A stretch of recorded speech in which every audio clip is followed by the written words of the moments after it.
Hi guys, this is Ron and welcome back to Food Trip. For today's recipe is Adobong Baboy.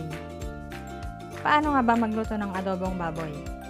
Siyempre, kakailanganin natin ng baboy, paminta, toyo, suka, mantika, asukal, sibuyas, bawang, at patatas.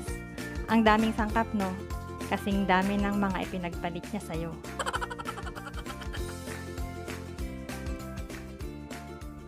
Okay guys, magluto na tayo. Hiwain ang karne at hiwain ang sibuyas. Pagkatapos ay durugin ang bawang, katulad ng pagdurog niya sa puso mo. Ganon. Siya nga pala guys, adobong tamad ang tawag to dito dahil no need ng igisa. Pagsabay-sabayin lang lahat ng sangkap. Oo, sabay-sabay. Katulad kung paano niya kayo pinagsabay-sabay. Pakuluan mo para uminit. Kasi dadating ang panahon na manlalamig yan sa'yo.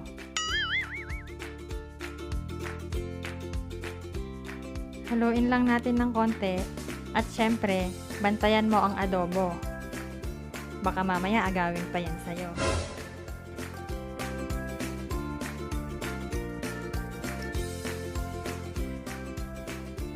Check na natin guys kung pwede nang isunod ang patatas. So, kung ganito na itsura ng adobo, makikita nyo naman kung medyo malambot na, susunod ko na ang patatas. Yan.